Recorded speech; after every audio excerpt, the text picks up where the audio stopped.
रोज एक कहानी। प्रेरणादायक कहानियाँ।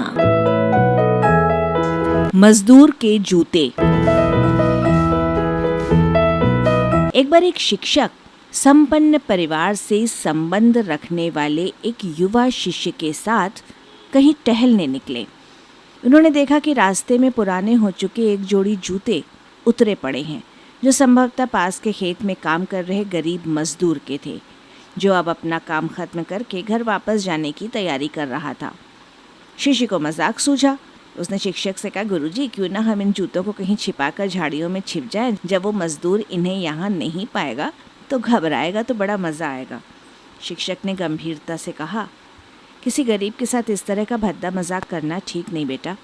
क्यों ना हम इन जूतों में कुछ सिक्के डाल दें और छिपकर देखें कि इसका मजदूर पर क्या प्रभाव पड़ता है। शिष्य ने ऐसा ही किया और दोनों पास की झाड़ियों में छुप गए। मजदूर जल्द ही अपना काम खत्म कर जूतों की जगह पर आ गया।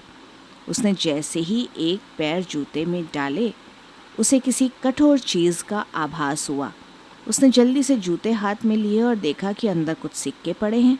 उसे बड़ा आश्चर्य हुआ और वो सिक्के हाथ में लेकर गौर से उन्हें उलट पलट कर देखने लगा। फिर उसने इधर उधर देखा, दूर दूर तक कोई नज़र नहीं आया, तो उसने सिक्के अपनी जेब में डाल लिए। अब उसने दूसरा जूता उठाया, उसमें भी सिक्के पड़े थे। मजदूर भाव विभोर हो गया। उसकी आंखों में आंसू आ गए। उसने हाथ जोड़कर ऊपर देखते हुए कहा, हे भगवान, समय पर प्राप्त इस सहायता के लिए उस अनजान सहायक का लाख लाख धन्यवाद। उसकी सहायता और दयालुता के कारण आज मेरी बीमार पत्नी को दवा और भूखे बच्चों को रोटी मिल सकेगी। मजदूर की बातें सुनकर शिष्य की आंखें भर आईं। शिक्षक ने शिष्य से कहा, क्या तुम्हारी मजाक वाली बात की अपेक्षा जूते में सिक्का डालने से तुम्हें कम खुशी मिली?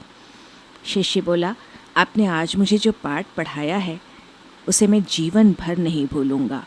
आज मैं उन शब्दों का मतलब समझ गया हूँ जिन्हें मैं पहले कभी नहीं समझ पाया था, कि लेने की अपेक्षा देना कहीं अधिक आनंददायी है। देने का आनंद असीम है। देना देवत्व है। प्रस्तुति लिब्रा वेलफेयर सोसाइटी।